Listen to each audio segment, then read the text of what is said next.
చిలుకూరు బాలాజీ ఆలయ ప్రధాన అర్చకుడు రంగరాజన్పై జరిగిన దాడి తెలంగాణలో పెద్ద చర్చనీయాంశంగా మారిపోయింది. రాజకీయాలకు అతీతంగా పలువురు నేతలు రంగరాజన్పై జరిగిన దాడిని తీవ్రంగా ఖండిస్తున్నారు. ఇలాంటి ఘటన జరగడం దురదృష్టకరమని భక్తులు, ఆధ్యాత్మిక వ్యక్తులు మండిపడుతూ ఉన్నారు. దాదాపు 20 మందికి పైగా రంగరాజన్పై అటాక్ చేశారు. ఈ ఘటనలో రంగరాజన్, అతని కొడుకుకు తీవ్ర గాయాలయ్యాయి. అసలు రంగరాజన్పై దాడి చేసిన వీర రాఘవరెడ్డి ఎవరు? ప్రధాన అర్చకుడు రంగరాజన్ ఇంటిపై ఎందుకు దాడి చేయాల్సి వచ్చింది? ఆ రామరాజ్యం కథేమిటి? వీర రాఘవరెడ్డి సైన్యం సంగతేమిటి? అసలేం జరిగిందంటే, చిలుకూరు బాలాజీ ఆలయ ప్రధాన అర్చకుడు రంగరాజన్ ఇంటికి దాదాపు 20 మంది వచ్చారు. తాము రామరాజ్యం కోసం పాటుపడుతున్నామని, రామరాజ్యం సంస్థలో చేరి తమతో కలిసి రావాలని, ఆలయ బాధ్యతలను తమ రామరాజ్యం సంస్థకు అప్పగించాలని, మీ వద్ద ఉన్న భక్తులను తమ కమిటీలో సభ్యులుగా చేర్చాలని ఒత్తిడి చేశారు. దానికి రంగరాజన్ ఒప్పుకోలేదు. దీంతో తీవ్ర పదజాలంతో ఆయనపై వీర రాఘవరెడ్డి అనే వ్యక్తి విరుచుకుపడ్డాడు. పైగా రంగరాజన్పై దాడి తర్వాత బెదిరిస్తూ వీడియో కూడా రికార్డు చేశారు. రంగరాజన్ నేలపై కూర్చొని ఉండగా కుర్చీలపై వీరరాఘవ, ఆయన అనుచరులు ఉన్నట్టు మీరు ఈ వీడియోలో క్లియర్గా చూడొచ్చు. రంగరాజన్ దుఃఖ భారంతో కన్నీటిని తుడుచుకుంటుండగా వారు హెచ్చరికలతో మాట్లాడుతూ వేధింపులకు దిగిన దృశ్యాలు కూడా ఇందులో కనిపిస్తూ ఉన్నాయి. దాడిని అడ్డుకోబోయిన రంగరాజన్ కుమారుడిని కూడా కొట్టారు. తాము ఈక్ష్వాకు వంశస్థులమని, ఆలయ పరిధిలో ఈ గోత్రం ఉన్న వారిని, శాస్త్రం నేర్చే వారిని ఎందుకు గుర్తించడం లేదని రంగరాజన్ను ప్రశ్నించారు.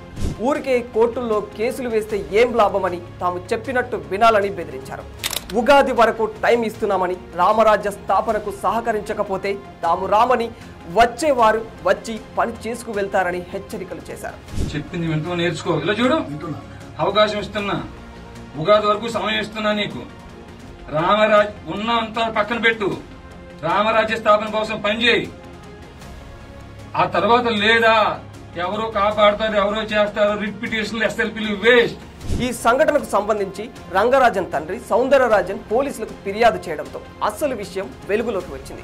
దీంతో రంగంలోకి దిగిన మొహినాబాద్ పోలీసులు వీరరాఘవరెడ్డి, అతని అనుచరులను కలిపి మొత్తం 6గురిని అదుపులోకి తీసుకున్నారు. 17 మందిని ఇందులో గుర్తించారు.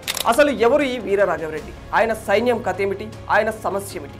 తూర్పు గోదావరి జిల్లా అనవర్తి మండలం కొప్పవరం గ్రామానికి చెందిన కొవ్వూరి వీర రాఘవరెడ్డి అనే వ్యక్తి రామరాజ్యం పేరుతో ప్రైవేటు సైన్యం నడిపిస్తూ ఉన్నాడు. దేశంలో రామరాజ్యం ఏర్పాటు కావాలని ఇతడు ప్రచారం చేస్తూ ఉంటాడు. 10వ తరగతి పాస్ అయినా లేదా ఫెయిల్ అయిన యువకులను తన సైన్యంలో రిక్రూట్మెంట్ చేసుకుంటూ ఉంటాడు. ఇతని సైన్యంలో చేరాలంటే కొన్ని నియమ నిబంధనలు కూడా పెట్టాడు. అవేంటంటే 5 కిలోమీటర్లు నడిచే సామర్థ్యం, 2 కిలోమీటర్లు పరిగెత్తే దమ్ము ఉండాలి. వయసు విషయానికి వస్తే 20 నుంచి 50 ఏళ్ల మధ్యన ఉండాలి. ఒక్కొక్కరికి 20,000 జీతం ఇస్తాడంట. అదేవిధంగా తమ సంస్థలో చేరిన వారు నల్లని యూనిఫామ్ ధరించాలనే నియమం కూడా ఇందులో ఉంటుంది. వాస్తవానికి రామరాజ్యం అనేది ఒక సైన్యమని వీర రాఘవరెడ్డిని స్వయంగా చాలా ఓపెన్గా చాలాసార్లు చెప్పాడు. ఇలా వెబ్సైట్లో ఎంత మొత్తుకున్నా లాభం లేదనుకున్న వీర రాఘవరెడ్డి కొన్ని గ్రామాలలో ఉన్న ఆలయాల్లో ఉండే అర్చకులపై విరుచుకుపడ్డాడు. వీళ్ళంతా కూడా రామరాజ్య ఆర్మీ కోసం పనిచేయాలని బెదిరించాడు. అది కూడా ఎలా అంటే, ఈ పూజారులు పెళ్లిళ్లలో, పూజల్లో భక్తుల గోత్రనామాలు అడుగుతూ ఉంటారు. అలా అడిగే క్రమంలో ఈక్ష్వాకు వంశానికి చెందిన వ్యక్తులను ఐడెంటిఫై చేసి వారు ఈక్ష్వాకు వంశస్థులైతే ఈ రామరాజ్యం ఆర్మీలో చేర్చాలి అని, ఎవరు ఈక్ష్వాకు వంశస్థులు, ఎవరు భరత వంశస్థులు గుర్తుపట్టే బాధ్యత మీదే అంటూ అర్చకులను డిమాండ్ చేశాడు. ఇదంతా ఎందుకయ్యా అంటే, ధర్మ సంస్థాపనార్థం అని అంటున్నాడు. అంటే పోలీసులు ప్రభుత్వాలు చేయలేని పనిని తన సైన్యం చేస్తుంది అంటూ సవాలు విసురుతూ ఉన్నాడు. దుష్ట శిక్షణ, శిష్టరక్షణ చేపట్టి సమాజాన్ని తీర్చిదిద్దత అనేదే వీర రాఘవరెడ్డి వాదన. ఇదే క్రమంలో తనకు రామరాజ్య స్థాపనకు, అందులో సైన్యాన్ని అభివృద్ధి చేసేందుకు చిలుకూరి అర్చకుడు రంగరాజన్ని పదే కోరినట్లు తెలుస్తోంది. ఆయన దానికి అంగీకరించకపోవడంతో ఫిబ్రవరి 7న ముందస్తు వ్యూహం ప్రకారం చిలుకూరులో అర్చకుడు రంగరాజన్ ఇంటికి 3 వాహనాల్లో 25 మంది చేరుకున్నారు. రామరాజ్య స్థాపనకు అడిగినంత డబ్బైనా ఇవ్వాలి, లేదంటే మేం చెప్పినట్లు ఈక్ష్వాకు వంశస్థులను గుర్తించి మాకు అప్పచెప్పాలి అని ఒత్తిడి చేశారు. అందుకు ఒప్పుకోలేదని రంగరాజన్పై దాడి చేశాడు వీర రాఘవరెడ్డి.